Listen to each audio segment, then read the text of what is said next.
6 years ago, I used to weigh 48 kgs. I was not one of those big girls you can, comment on and make fun of. 6 years down the line, here I am weighing 80 kgs, and now I am the center of attraction for all my relatives and all my friends. How did I actually gain so much of weight over the years? Do I suffer from thyroid? No. Do I suffer from PCOS? No. This video is primarily focused on my journey of stress eating and emotional eating. I am someone who carries a lot of burden, a lot of baggage of my emotions. I feel things at a different level, at a very extreme level, and that is why they affect me very differently. If I'm sad, I will be completely devastated. If I'm happy, I would be on top of the cloud. I tend to find comfort in food. And all those people who are watching this, who have this special relationship with food, which is not just you being a foodie, but you using food as a mechanism to express yourself, to feel complete, to fill that void in yourself just by eating something. I hope you will relate to this video. So what is emotional eating or stress eating, and how does it affect a person? The simple basics of emotional eating is that you feel the need to find comfort, to find that sense of wholesomeness, to feel that you are happy in food. And yes, food gives us happiness. People go through emotional eating or stress eating when they feel that food is the best coping mechanism they have to feel whole, to feel happy, to feel joy, to feel complete. And I know it may sound like it's a very normal thing, and most of us, engage in eating and celebrating life and our moments with food. The problem is when it starts to become an addiction. It's as simple as alcohol. You love having a cup of wine once a week just to relax. But what if you start having the same cup of wine every single day?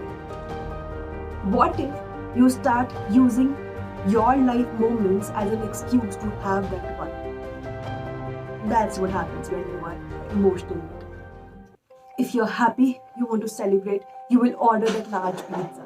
If you're feeling sad, if you don't want to talk about how you're feeling, or maybe let's say you had a bad fight with a friend and you feel really broken, I'm sorry, but yeah, we are going to order a large pizza with fries and try to treat ourselves to make ourselves feel better. There's nothing wrong in using food as a mechanism to celebrate life or to cope with sadness. But the moment it starts taking control of your life, that is where things go down. And that is what I have been going through for the last 6 years. I am an emotional eater, and whenever things go in the extremes where I feel I'm totally at a loss of control and I cannot control the things around me or the people around me, I eat. I try to fill my void with good food, and that good food is not really healthy salads. So how does it feel to be an emotional eater? Well, initially it feels good. You feel that you have a reason to celebrate, you have a way to celebrate life, you have a way to compensate all your sadness and all your loneliness by just ordering Chinese. But eventually it starts taking control of your life. Eventually you stop being able to control it, but it starts controlling you. In my case, when I moved out of town, when I moved out of Dehradun and shifted to Delhi, everything was new. My college was new, people I was interacting with were new, and I was facing for the first time the actual life stress. I did not have a strong emotional, support system that I could rely on. I did not have good friends in college that I could just open my heart to.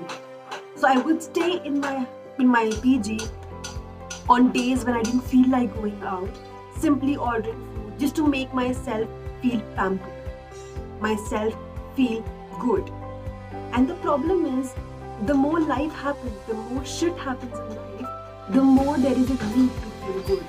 Till now, I try to compensate my happiness and my sadness with food, and I know it is the most difficult thing. Why? Because if you are a binge eater, you can replace those things. I know there's a struggle, but you can. If you're diagnosed with something, it becomes easier for you to quit those things because you have a reason. But when you are an emotional eater, every setback everything, every step that you take forward and you experience a setback, you come back to square one. Being an emotional eater means it's so freaking easy to relapse back. That's what happened with me. Over the 6 years, I have gained weight like crazy. I have lost weight like crazy. The graph has been up and down, up and down. The moment I feel that I'm happy with my progress and I have lost a significant amount of weight, I just relapse back. And sometimes when I feel that I am not able to lose even a kg, I binge eat more, I stress eat more.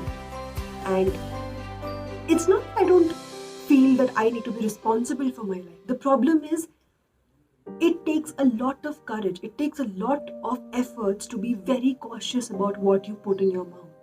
When someone walks up to me and says that you need to take care of your weight, you need to stop eating, you need to go out and have a good diet, trust me, you can't say things to me I haven't said to myself already hundreds of times.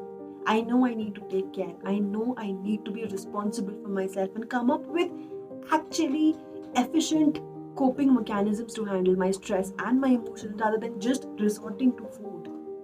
But the problem is, it's not a one-day change. It's not an overnight process. It takes months, it takes years. And 6 years down the line, I am still struggling.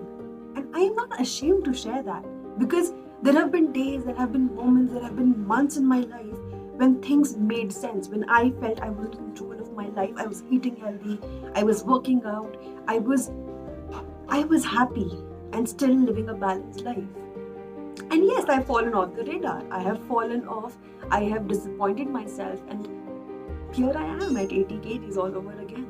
And I know I have to start all over again. I have to. Because I can't let myself be the person who harms myself. The least you could do is take care of yourself, and I need to take care of myself. But the whole understanding around emotional eating is so lacking because people feel ki yaar, mat khao na, don't eat. You can't control, it's all about discipline. Trust me, it's not about discipline, it's about being able to rationalize with your mind. And the whole struggle of emotional mind and rational mind, it's not easy, it's very challenging. I am not trying to justify here all the people who emotionally eat, that it's okay and you can keep going ahead with it. I would say don't, because in the longer run, you're going to harm yourself. In the longer run, you're going to harm this body that is the only thing that actually you own in this world. You're going to harm it. So rather respect it, rather take care of it. And in order to take that first step, in order to understand how to take care of yourself, you need to accept if you have a problem. And I have a problem. If I am sad, if I am angry, if I feel incomplete, if I feel worthless, if I have a failure in life, if I feel a setback, I go into that hole where I feel that I need to take care of myself, and the methods and the coping mechanism that I resort to are not healthy. So yeah, I am not going to share my journey 5 years down the line when I have actually achieved my ideal weight and ideal body and tell you, I transformed my life, because that's a long process and I would rather transform my life with you. So yeah, if you are an emotional eater, how should you cope with this whole feeling? Take charge. Try to understand what are your triggers. What triggers you to take that step. If you know your triggers, you will be able to come up with better mechanisms. You will be able to prevent those scenarios, those situations where you're actually forced to take those decisions. I know sometimes it may not be a conscious choice. Sometimes you may not even think twice before gulping down a whole bottle of cold drink.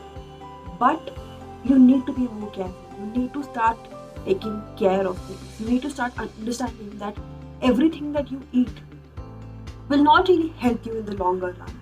I know it will give you temporary satisfaction. You will feel whole. You will feel that, yes, this is the completeness that I want. But no, you don't.